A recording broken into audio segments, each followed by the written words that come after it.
Coming up on Mountain News this morning, U.S. Central Command says that a 7th U.S. service member has been killed in the war with Iran.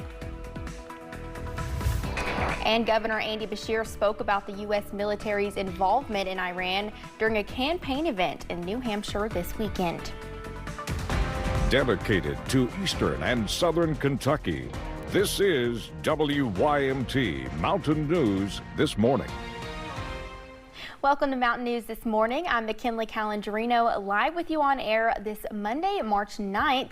The time is now 4:59. Let's check in with First Alert meteorologist Megan Desmall for a look at your forecast this morning. Megan, good morning. It's good to be back with you this Monday morning. Yeah, I'm so glad to be back with you as well on this kind of foggy start to your day, but at least those temperatures aren't too bad as you're heading out the door. Maybe a light jacket is necessary as we see a mixture of the 40s. Some folks are a little bit cooler than others. It's 39 in Louisa and in London, but it's 50 in Jonesville and Wise and in Jacksboro. So just kind of gauge what it feels like to you outside before you opt for the coat, jacket, or opt without.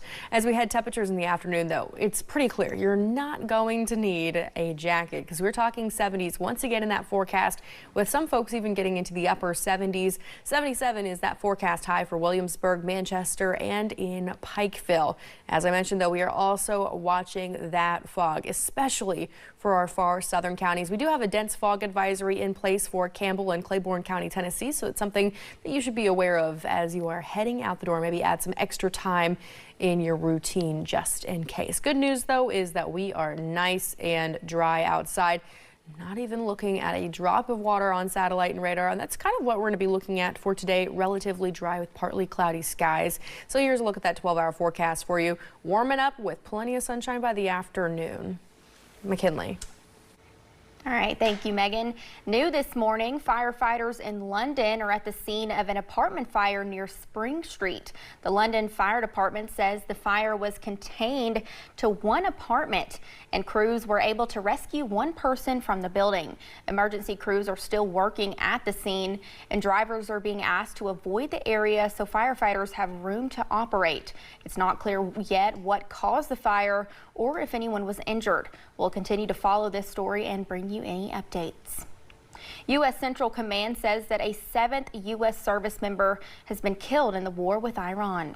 A statement on X reads, last night, a U.S. service member passed away from injuries received during the Iranian regiment's initial attacks across the Middle East. The service member was seriously wounded at the scene of an attack on U.S. troops in Saudi Arabia on March 1st. This is the 7th service member killed in action during Operation Epic Fury, and major combat operations continue. The identity of the fallen soldier will be withheld until the next 24 hours after kin is notified. A somber ceremony on Saturday as the bodies of those 6 U.S. service members killed in Kuwait this week were returned to the United States. President Donald Trump, Vice President J.D. Vance, and Defense Secretary Pete Hegseth were among those attending the dignified transfer ceremony at Dover Air Force Base in Delaware. The U.S. Army Reserve soldiers killed were part of the 103rd Sustainment Command, a unit based in Iowa. The soldiers died just a day after the United States and Israel launched a massive attack against Iran. Governor Andy Beshear spoke about the U.S. military's involvement in Iran during a campaign event in New Hampshire. This weekend, Governor Beshear was in New Hampshire campaigning for local Democrats. Yesterday, he took questions from union workers and spoke about the role organized labor plays in helping the working class. During his visit, he was asked about the U.S. military's actions with Iran, and he says they are not justified. If a president is going to take a country to war, risk the lives of American troops and Americans in the region, he has to have a real justification and not one that seems to change every 5 to 10 hours. There has to be an immediate threat to move from diplomacy to force. This president seems to use force before ever trying diplomacy. Beshear spent the day in New Hampshire again today with events scheduled in several cities. Here in Kentucky, the average price for a gallon of gas is $3.11. That's lower than the current national average, which is $3.45 according to AAA. But Kentucky's average price has jumped up from $2.64 last week and $2.57 1 month ago. This is a look at the average diesel prices in Kentucky.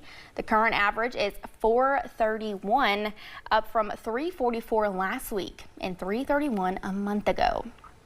Kentucky Congressman Thomas Massie took to social media yesterday afternoon to comment on those said gas prices. He says waging war costs American taxpayers about $1 billion per day. Massie says that comes out to $10 per day per family, or $100 since the war began. He says, quote, "This isn't America first." Thanks for getting your day started with us here on Mountain News this morning. Still to come, the U.S. military has attacked a suspected drug trafficking boat in the eastern Pacific Ocean, killing 6 people. And storm chances on Wednesday are bringing much cooler temperatures as we're heading into Thursday. I'll have more details coming up.